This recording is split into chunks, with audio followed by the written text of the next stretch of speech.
So good morning guys. तो चलिए start करते हैं आज के यानी कि 17 अप्रैल के इंपॉर्टेंट करंट अफेयर्स को। तो आज का पहला इंपॉर्टेंट प्रश्न ये रहा आपके सामने कि अभी हाल ही में कैंडिडेट्स चेस टूर्नामेंट जीतने वाली पहली भारतीय महिला बनकर अभी किसने इतिहास रच दिया है। तो सही उत्तर होगा आर वैशाली ने। तो भारतीय ग्रैंड मास्टर है आर वैशाली और अभी इन्होंने कैंडिडेट्स चेस टूर्नामेंट जीतने वाली ये पहली भारतीय महिला बनकर इन्होंने इतिहास रच दिया है। उन्होंने अभी साइप्रस में आयोजित 2026 फिडे विमेन्स कैंडिडेट्स टूर्नामेंट के 14वें राउंड में एक रशिया की ग्रैंड मास्टर है कैटरीना लेग्नो, इनको हरा करके जीत हासिल की है और इस तरह से उन्होंने महिला विश्व शतरंज चैंपियनशिप के लिए क्वालिफाई भी कर लिया है। तो इस साल के अंत में आर वैशाली और जू वेंजुन, ये चाइना की चेस प्लेयर है, इन दोनों का आमना सामना होगा। एक्चुअली में होता क्या है, फिडे वुमेन्स कैंडिडेट्स टूर्नामेंट का जो विजेता होता है वो मौजूदा वर्ल्ड चैंपियन से विश्व खिताब के लिए मुकाबला करता है। तो अभी हमने पढ़ा भारत के आर वैशाली ने ये टूर्नामेंट जीत लिया और अब वे मौजूदा जो वर्ल्ड चैंपियन है कौन, जू वेंजुन, इनके खिलाफ ये विश्व चैंपियनशिप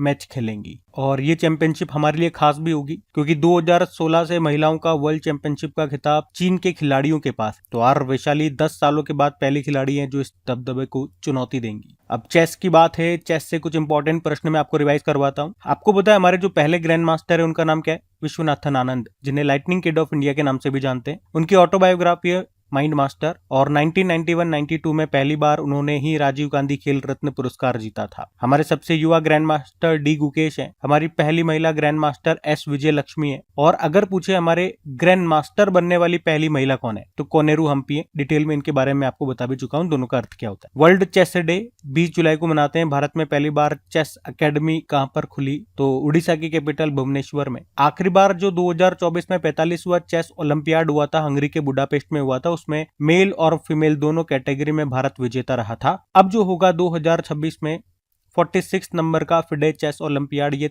उज्बेकिस्तान के ताशकंद में होगा। उसके अलावा आपको याद होगा अभी जो फिडे चेस वर्ल्ड कप 2025 हुआ था, खास बात थी कि ये भारत में हुआ था। भारत में भी कहा, गोवा में 11वां एडिशन था। इसको जीता था उज्बेकिस्तान के जावोकिर सिंदारोव ने। और हाँ, ये याद रखना अभी लेटेस्ट हमारे 94 नंबर के ग्रैंड मास्टर कौन है, मयंक चक्रवर्ती है। खास बात क्या है, पूर्वोत्तर भारत के ये पहले ग्रैंड मास्टर है, असम से बिलोंग करते हैं। और चेस को रेगुलेट करने वाली जो बॉडी है वो फिडे है, जिसकी स्थापना होती है 20 जुलाई 1924 में, इसीलिए हम चेस डे 20 जुलाई को मनाते हैं। हेडक्वार्टर लुजेन स्विट्जरलैंड, प्रेसिडेंट है आर्केडी ड्वोरकोविच और वाइस प्रेसिडेंट है विश्वनाथन आनंद। ठीक है, तो ये सारे पॉइंट्स ध्यान में रखना। अगला प्रश्न देखते हैं। फिर अगले में पूछ रहे हैं अभी हाल ही में प्रतिभाशाली एथलीटों के डीएनए की मैपिंग के लिए जीनोमिक्स प्रोग्राम अभी किसने लॉन्च किया, तो आंसर होगा गुजरात ने। तो इसके बारे में समझो आप कि अभी प्रतिभाशाली एथलीटों के डीएनए की मैपिंग के लिए अभी स्पोर्ट जीनोमिक्स प्रोग्राम अभी गुजरात ने लॉन्च किया है। तो इस प्रोग्राम का मकसद क्या है कि 2030 के जो कॉमनवेल्थ गेम्स हैं उससे पहले गुजरात के खिलाड़ियों का एक खास डेटाबेस, एक रिकॉर्ड इनको तैयार करना है, जिसमें उन खिलाड़ियों का डीएनए, जीन, शरीर की बनावट और खेल प्रदर्शन, इन तीनों की जानकारी एक साथ इनके पास हो। मतलब खिलाड़ी किस खेल में अच्छा कर सकता है ये पहले से समझने की ये कोशिश करना चाह रहे हैं। देखो क्या होता है, हमारे शरीर में जो डीएनए होता है ना, उस डीएनए में हमारी खूबियों की जानकारी होती है। मतलब हमारे शरीर की बहुत सारी जानकारी हमारे डीएनए में होती है और इस जीन से ये तय हो जाता है कि कोई व्यक्ति जैसे कोई तेज दौड़ सकता है या नहीं दौड़ सकता, उसमें कितनी स्ट्रेंथ है, उसकी सहन शक्ति कितनी है, स्टेमिना कितना है। मतलब क्या होता है, कुछ लोग जन्म से ही खेलों के लिए थोड़े बेहतर होते हैं। बाकी देखो प्रैक्टिस वगैरह, ट्रेनिंग वगैरह ये तो सबको चाहिए, चाहे आपकी स्ट्रेंथ ज्यादा हो, आपका स्टेमिना ज्यादा हो, लेकिन फिर भी ट्रेनिंग वगैरह, खान पान वगैरह, प्रैक्टिस, ये सबको चाहिए। लेकिन फिर भी इस चीज से ये पता लगाएंगे कि किस खिलाड़ी में या किसके पास क्या खासियत ज्यादा है, ताकि उसको उसी तरह की ट्रेनिंग दी जाएगी, उसी तरह का उसको खान पान दिया जाएगा ताकि वो अच्छा परफॉर्मेंस कर पाए। तो इसमें ये खिलाड़ियों का डीएनए सैंपल लेंगे, लैब में उनका एनालिसिस किया जाएगा, उससे अच्छे जीन वाले जो खिलाड़ी होंगे उनकी पहचान की जाएगी, फिर उस हिसाब से उसको पर्सनल ट्रेनिंग दी जाएगी ताकि वो भविष्य में अच्छा खेल खेल सके। तो इसीलिए अभी गुजरात ने ये स्पोर्ट जीनोमिक्स प्रोग्राम को लॉन्च किया है प्रतिभाशाली एथलीटों के डीएनए की मैपिंग के लिए। अब गुजरात ने किया ऐसा, तो ये रहा मैप में गुजरात। कैपिटल गांधीनगर हो गई, मुख्यमंत्री भूपेंद्र पटेल, गवर्नर है आचार्य देवव्रत। यहाँ का राजकीय पक्षी ग्रेटर फ्लेमिंगो है, पशु है एशियाई शेर, वृक्ष है बरगद का, पुष्प है गेंदा। यहाँ का लोक नृत्य में बात करेंगे, गरबा हो गया, डांडिया हो गया। वंसड़ा नेशनल पार्क है, गिर नेशनल पार्क है, ब्लैकबक नेशनल पार्क है, मरीन नेशनल पार्क है। सरदार सरोवर बांध है नर्मदा नदी पर, उकाई बांध है ताप्ती नदी पर, कडाना बांध है माही नदी पर, दांतीवाड़ा बांध है थे बनास नदी पर। कुछ और करंट अफेयर्स के प्रश्न देखें तो लेक एंड एयर वॉच पहल गुजरात ने शुरू की। एयरबस ने गुजरात के वडोदरा स्थित गति शक्ति विश्वविद्यालय में एक उत्कृष्टता केंद्र एक्सेलेंस सेंटर का उद्घाटन किया। भारतीय रेलवे ने अहमदाबाद के साबरमती में देश की पहली LNG diesel dual fuel demo train शुरू की। और समान नागरिक संहिता यूनिफॉर्म सिविल कोड को लागू करने वाला गुजरात देश का दूसरा राज्य बन गया उत्तराखंड के बाद। और इसके अलावा भी माधवपुर घेड़ मेले का आयोजन यहाँ पर हुआ। गुजरात के कच्छ में करीब 10 साल बाद ग्रेट इंडियन बस्टर्ड का एक बच्चा पैदा हुआ जंप स्टार्ट तकनीक से। हम समझे थे इसको क्या होता है ये। गुजरात हाईकोर्ट ने कोर्ट के फैसलों में AI पर रोक लगा दी है। और नारित AI एक स्मार्ट कंप्यूटर AI टूल है जिसे अभी गुजरात पुलिस ने बनाया है। और याद रखना भी वित्त वर्ष 2025-26 में जो दीनदयाल बंदरगाह है यानी कि कांडला पोर्ट जिसको आप कहते हैं, ये भारत का सबसे बड़ा कार्गो हैंडलिंग बंदरगाह बन गया। ठीक है, तो ये सारे पॉइंट्स ध्यान में रखना। अगला प्रश्न देखते हैं। देखो फिर अगले में पूछ रहे अभी हाल ही में मार्च 2026 के लिए, मार्च महीने के लिए ICC men's player of the month का पुरस्कार किस भारतीय क्रिकेटर ने जीता? तो आंसर होगा संजू सैमसन। तो मार्च महीने के लिए ICC men's player of the month चुना गया है संजू सैमसन को। वहीं अगर महिलाओं में बात करेंगे कि women's player of the month किसे चुना गया मार्च महीने के लिए, तो न्यूजीलैंड के प्लेयर एमिलिया केर को चुना गया है। और शायद संजू सैमसन पहली बार है जब उन्हें player of the month ICC के द्वारा चुना गया हो। ICC की हम बात कर रहे हैं, इंटरनेशनल क्रिकेट काउंसिल, स्थापना होती है 1909 में, हेडक्वार्टर दुबई में है। CEO संजोग गुप्ता हैं, इस पद पर आने वाले दूसरे भारतीय बने। और चेयरमैन जय शाह हैं। ठीक है, ध्यान रखना सब। अगला प्रश्न देखते हैं। फिर अगले में पूछ रहे हैं अभी हाल ही में स्टार्टअप कंपनियों की मदद के लिए सरकार ने भी कौन सी नई योजना शुरू की है? तो आंसर होगा startup India fund for funds 2.0। तो अभी सरकार ने स्टार्टअप्स को पैसा दिलाने के लिए एक बड़ा फंड बनाया है और इसे नाम दिया फंड ऑफ फंड्स। और इसे फंड ऑफ फंड्स इसलिए कहते हैं क्योंकि सरकार सीधे कंपनियों को पैसा ना देकर उन संस्थाओं को पैसा देती है जो आगे स्टार्टअप्स में निवेश करते हैं। तो ये योजना ministry of commerce and industry, जिसके मंत्री हैं पीयूष गोयल, वाणिज्य व उद्योग मंत्रालय, तो इसके द्वारा संचालित की जा रही है। यहाँ पे सरकार छोटे इन्वेस्टमेंट फंड्स को पैसा देती है जिससे देश में हजारों नए स्टार्टअप्स और एम्प्लॉयमेंट अपॉर्चुनिटीज यानी कि रोजगार पैदा होते हैं। और सिडबी इस फंड का मैनेजमेंट करता है। सिडबी मतलब होता है small industries development bank of India. और सिडबी एक पब्लिक सेक्टर बैंक है जो MSME को लोन और आर्थिक सहायता देता है। इसकी स्थापना होती है 1990 में, हेडक्वार्टर लखनऊ UP में है। वैसे आप जानते हो नेशनल स्टार्टअप डे हम मनाते हैं भारत में हर साल 16 जनवरी को। वैसे स्टार्टअप से संबंधित कुछ और प्रश्न मैं आपको रिवाइज कराऊंगा। अभी कृषि और ग्रामीण विकास क्षेत्र में स्टार्टअप्स के लिए कृषि मंत्री जो हैं शिवराज सिंह चौहान, उन्होंने कौन सा फंड लॉन्च किया था? एग्रीश्योर, जिसको मॉनिटर कर रहा है नाबार्ड। और फंड रखा था 750 करोड़ रुपए का। स्टार्टअप्स को बढ़ावा देने के लिए एलिवेट और कान योजना लॉन्च की थी कर्नाटक ने। नेशनल स्टार्टअप डे आपने बताया 16 जनवरी को, लेकिन 16 को ही क्यों? तो स्टार्टअप इंडिया इनिशिएटिव, इसकी शुरुआत हुई थी, इसे लॉन्च किया गया था 16 जनवरी 2016 को, इसलिए 16 जनवरी। ये प्रश्न वैसे एग्जाम में आ भी चुका है। इसका उद्देश्य है नवाचार और स्टार्टअप्स को बढ़ावा देना। और याद रखना ये जो स्टार्टअप इंडिया इनिशिएटिव है किस मंत्रालय के अंतर्गत इसको लॉन्च किया गया था?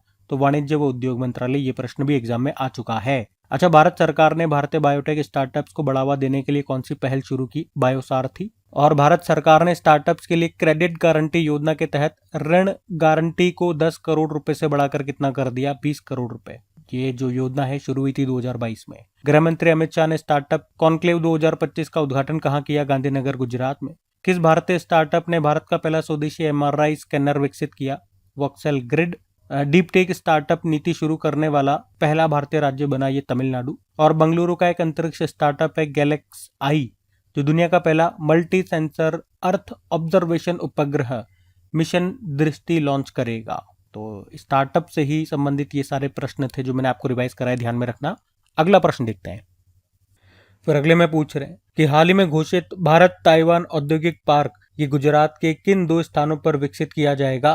तो आंसर होगा साणंद और धोलेरा। तो भारत और ताइवान ने गुजरात के साणंद और धोलेरा स्पेशल इन्वेस्टमेंट रीजन में एक समर्पित इंडस्ट्रियल पार्क विकसित करने का निर्णय लिया है। ये पार्क मुख्य रूप से सेमीकंडक्टर चिप्स, डिस्प्ले, फैब्रिकेशन और इलेक्ट्रॉनिक कंपोनेंट्स के निर्माण पर केंद्रित होगा।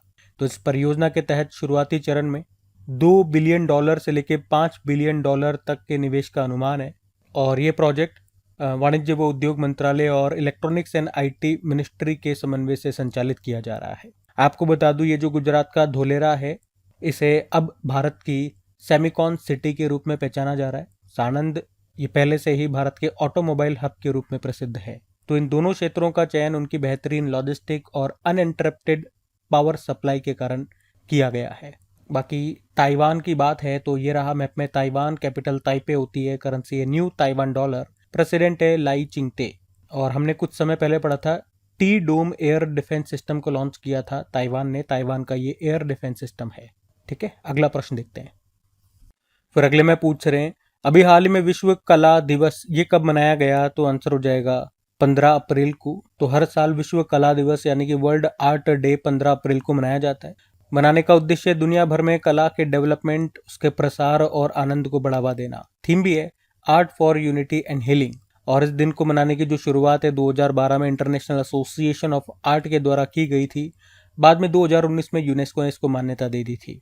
वैसे 16 अप्रैल को भी हमने वर्ल्ड वॉइस डे के रूप में मनाया, ये भी ध्यान रख सकते हो। वैसे अप्रैल में जो भी इंपॉर्टेंट डेज है मैं आपको एक बार रिवाइज करवा देता हूँ। देखो, 1 अप्रैल को उत्कल दिवस था, और 2 अप्रैल को विश्व ऑटिज्म जागरूकता दिवस, 4 अप्रैल को अंतर्राष्ट्रीय खदान जागरूकता दिवस, 5 अप्रैल को राष्ट्रीय समुद्री दिवस, 6 अप्रैल को विकास और शांति के लिए अंतर्राष्ट्रीय खेल दिवस, 7 अप्रैल को विश्व स्वास्थ्य दिवस, 10 अप्रैल को विश्व होम्योपैथी दिवस, 11 अप्रैल को राष्ट्रीय सुरक्षित मातृत्व दिवस, 11 अप्रैल को वर्ल्ड पार्किंसन डे, 12 अप्रैल को अंतर्राष्ट्रीय मानव अंतरिक्ष उड़ान दिवस, 14 अप्रैल को विश्व चगास रोग दिवस, 14 अप्रैल को अंबेडकर जयंती मनाई गई, 15 अप्रैल को विश्व कला दिवस वर्ल्ड आर्ट डे के रूप में भी मनाया। ठीक है, तो ये सारे अप्रैल के इंपॉर्टेंट डेज हैं, ध्यान में रखना। अगला प्रश्न देखते हैं। फिर अगले में पूछ रहे हैं हाल ही में किस भारतीय महिला क्रिकेटर को एगिलिटास के स्पोर्ट्स वेयर ब्रांड 1-8 का ब्रांड एम्बेसडर बनाया गया, तो आंसर होगा स्मृति मंधाना को। तो अभी स्मृति मंधाना को 1-8 स्पोर्टवेयर ब्रांड है, इसका ब्रांड एम्बेसडर बनाया गया है। उनसे पहले विराट कोहली को भी इस ब्रांड का ब्रांड एम्बेसडर बनाया जा चुका है। अब ये दोनों जो हमारे खिलाड़ी हैं वो इसके ब्रांड एम्बेसडर बन गए हैं। 1-8 ये एक हाई परफॉर्मेंस स्पोर्टवेयर ब्रांड है। और एगिलिटास क्या है? ये भारत का एक उभरता हुआ स्पोर्टवेयर प्लेटफॉर्म है। इसकी स्थापना प्यूमा इंडिया के पूर्व प्रमुख अभिषेक गांगुली ने की थी। तो ये ब्रांड मैन्युफैक्चरिंग से लेकर रिटेल तक स्पोर्टवेयर के क्षेत्र में काम करता है। तो इसी के अंतर्गत ये एक ब्रांड इन्होंने शुरू किया 1-8 नाम से। ठीक है, उसी के अभी ये ब्रांड एम्बेसडर बनी है कौन? स्मृति मंधाना। कुछ और ब्रांड एम्बेसडर्स वाले प्रश्न आपको रिवाइज कराए जाए तो पंजाब नेशनल बैंक के ब्रांड एम्बेसडर बनी थी हरमनप्रीत कौर। हरियाणा राज्य महिला आयोग की brand ambassador Shafali Verma. ICC men's T20 World Cup 2026 को होस्ट किया था भारत और श्रीलंका ने, और इसमें भारत विजेता रहा था, लेकिन इसका टूर्नामेंट एम्बेसडर बनाया गया था रोहित शर्मा को। 28वां एशियन टेबल टेनिस चैंपियनशिप के ब्रांड एम्बेसडर शरद कमल बने। SBI जनरल इंश्योरेंस के Pankaj Tripathi. City union bank के ब्रांड एम्बेसडर रविंद्र जडेजा। और यूनिक्लो का इंडिया में ब्रांड एम्बेसडर बनाया जसप्रीत बुमराह को, जापानी फैशन क्लोथिंग ब्रांड है। उसके अलावा भी भीम पेमेंट एप्लीकेशन का ब्रांड एम्बेसडर महेंद्र सिंह धोनी को बनाया। क्रोएशिया की मशहूर एथलीट ब्लैंका व्लासिक को TCS वर्ल्ड 10 के बंगलुरु 2026 के लिए इंटरनेशनल एम्बेसडर बनाया गया। जिंदल स्टेनलेस स्टील के पहले ब्रांड एम्बेसडर बने रणवीर सिंह। AR रहमान को यामा म्यूजिक इंडिया ने अपना ब्रांड एम्बेसडर भी नियुक्त किया। ठीक है, फिर अगले में पूछ रहे हैं हाल ही में एशिया के सबसे लंबे एलिवेटेड वन्यजीव कॉरिडोर का उद्घाटन कहां पर किया गया, तो आंसर होगा राजाजी टाइगर अभ्यारण्य में। तो याद रखना अभी प्रधानमंत्री नरेंद्र मोदी ने अभी 14 अप्रैल को ही उत्तराखंड के राजाजी टाइगर रिजर्व में एशिया के सबसे लंबे 12 किलोमीटर लंबे एलिवेटेड वन्यजीव कॉरिडोर का उद्घाटन किया। ये एशिया का सबसे लंबा वन्यजीव गलियारा है, कॉरिडोर है, और आप कह सकते हो ये दिल्ली देहरादून एक्सप्रेसवे का हिस्सा है, जो हाथियों और अन्य जानवरों के सुरक्षित आवागमन के लिए बनाया गया है। मतलब एलिवेटेड पुल आप कह सकते हो, ऊपर से गाड़ियां निकलेंगी और नीचे से जानवर निकल जाएंगे। और अगर दिल्ली देहरादून एक्सप्रेसवे की बात करें, इसकी टोटल लंबाई है 212 किलोमीटर। इसको बनने में जो खर्च आया है वो है लगभग 12,000 करोड़ रुपए। तो मतलब दिल्ली से देहरादून जाने में पहले 6 से 7 घंटे का समय लगता था, अब मात्र 2.5 से 3 घंटे में आप इस रूट से पहुंच जाओगे। और इस वाइल्ड लाइफ कॉरिडोर की अगर कुछ खास बातों की बात करें तो हमने बताया ये एशिया का सबसे लंबा जंगल वाला एक्सप्रेसवे सेक्शन है, मतलब जंगल में से निकलेगा। कितना लंबा मैंने आपको बताया, 12 किलोमीटर ये हवा में तैरता हुआ कॉरिडोर है, गलियारा है। एलिवेटेड मतलब हवा में है। और कहाँ से निकल रहा है? राजाजी टाइगर रिजर्व से निकल रहा है। 12 किलोमीटर आपको बताया, ऊपर से गाड़ियां, नीचे से जानवर निकलेंगे। ठीक है, मोदी जी ने भी इसका उद्घाटन किया। तो ये सारे जो की पॉइंट्स थे इंपॉर्टेंट, जहां से प्रश्न बन सकते हैं, सब मैंने आपको पॉइंट टू पॉइंट करवा दिए हैं, इनको ध्यान में रखना। अगला प्रश्न हम देखते हैं। फिर अगले में पूछ रहे, हाल ही में ईरानी सरकार किसी शासन विरोधी महिला को फांसी पर चढ़ाने जा रही है, उनका नाम क्या है, उस महिला का नाम क्या है? तो आंसर होगा बीता हेम्मती। तो एक्चुअली में ईरान की सरकार ने अभी विरोध प्रदर्शनों, यानी कि जो प्रोटेस्ट कर रहे थे लोग, तो उसमें शामिल जो भी लोग थे उन पर कड़ी कार्रवाई की। और उसी में से एक महिला है बीता हेम्मती, उनको अभी पकड़ करके फांसी देने की तैयारी कर रही है ईरान की सरकार। और ये अभी क्यों न्यूज़ में है? बहुत न्यूज़ में है क्योंकि ये पहली बार होगा जब किसी शासन विरोधी महिला को फांसी पर चढ़ाया जाएगा। और सरकार का कहना है कि उन्होंने प्रदर्शन में हिस्सा लिया, साथ में हिंसा की, जैसे कि चीज़ें फेंकी है, हथियारों का इस्तेमाल किया है और देश की सुरक्षा को खतरे में डाला है। आपको बता दूं, कई समय से ईरान में सरकार विरोधी प्रदर्शन चल रहा है। पिछले एक साल में अगर आप देखोगे, लगभग 1600 लोगों की मौत हो चुकी है, उनको मौत की सजा दी जा चुकी है। और जो भी मानवाधिकार संगठन है, उनका कहना है मुकदमे जल्दी जल्दी और सही तरीके से नहीं हो रहे, लेकिन कोई कुछ कह नहीं रहा है। लेकिन अभी ये पहला ऐसा मामला आया जब किसी महिला को, जो विरोध प्रदर्शन में शामिल एक महिला है, पीता हेम्मती इनका नाम मैंने आपको बताया, इनको फांसी की सजा दी जाएगी। अब ईरान की बात है तो ये रहा मैप में ईरान। भैया बहुत चर्चा में है आजकल, किसी न किसी कारण से चर्चा में रहता है, ये वैसे ही बना हुआ है। कैपिटल तेहरान है, करेंसी ईरानी रियाल।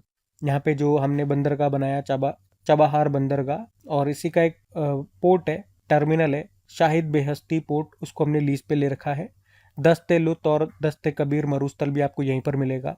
और इस साल के स्टार्टिंग में जब हमने पढ़ा था कि ईरान में सरकार विरोधी हिंसक प्रदर्शन हो रहा है, तनावपूर्ण स्थितियां हो गई हैं, तो वहाँ पे फंसे भारतीयों को निकालने के लिए हमने एक ऑपरेशन चलाया था, ऑपरेशन स्वदेश उसका नाम है। अभी ईरान का सर्वोच्च नेता किसे चुना गया था? मोहताज खामेनेई को। और अभी स्टॉकहोम वाटर प्राइज 2026 जीता था कावे मदानी ने। ये ईरानी वैज्ञानिक है, इस पुरस्कार को जल क्षेत्र का नोबेल पुरस्कार भी कहा जाता है। ठीक है, तो ये सब बातें ध्यान में रखना। तो कल पहला प्रश्न पूछा था प्रोजेक्ट हिम सरोवर कहाँ लॉन्च किया गया, तो आंसर होगा लद्दाख में। फिर पूछा अभी इंडियन एयरफोर्स ने मेंटेनेंस कमांड कमांडर्स कॉन्क्लेव 2026 का आयोजन ये कहाँ पर किया, तो आंसर होगा नागपुर में। फिर अगले में पूछा भारत के पहले क्वांटम टेस्ट बेड को अभी लॉन्च किया आंध्र प्रदेश ने। फिर अगले में आपसे पूछा भारतीय सेना ने अपने पहले ब्लू वाटर सेलिंग अभियान, जिसका नाम है समुद्र सहार, इसको कहाँ पर लॉन्च किया, तो आंसर होगा मुंबई में। फिर अगले में पूछ रहे हैं विजडन क्रिकेटर्स अल्मानेक में leading women cricketer of the year 2026 का खिताब जीता है दीप्ति शर्मा ने। फिर अगले में पूछ रहे हैं नेशनल मूट कोर्ट प्रतियोगिता को जीत लिया है BHU बनारस हिंदू यूनिवर्सिटी ने। फिर अगले में पूछा परमाणु ऊर्जा आयोग के अध्यक्ष का कार्यकाल 2027 तक बढ़ा दिया गया, नाम बताइए, तो अजित कुमार मोहंती इनका नाम है। फिर पूछा विक्टर एक्सेलसेन ने संन्यास की घोषणा कर दी है, उनका संबंध किस खेल से है? डेनमार्क के प्लेयर है, तो ये याद रखना, और ये बैडमिंटन के प्लेयर है। फिर अगले में आपसे पूछा कि अभी इस्माइल उमर गुएले का लगातार 6ठी बार राष्ट्रपति चुने गए किस देश के? जिबूती देश के, अफ्रीकी देश है जिबूती। और आखिरी प्रश्न पूछा था कम दूरी की बैलिस्टिक मिसाइल है हवासोंग 11GA, इसका सफल परीक्षण अभी किसने किया? नॉर्थ कोरिया ने। बाकी चलो कल का भी होमवर्क प्रश्न देख लेते हैं और फिर सेशन एंड करते हैं। तो कल आपसे पूछा था आदिवासी त्योहार समक्का सरलम्मा जतारा का आयोजन कहां पर किया जाता है, तो सही उत्तर होगा तेलंगाना। आप सभी ने प्रश्न का बिल्कुल सही उत्तर दिया। अब यह आज का आपका होमवर्क प्रश्न।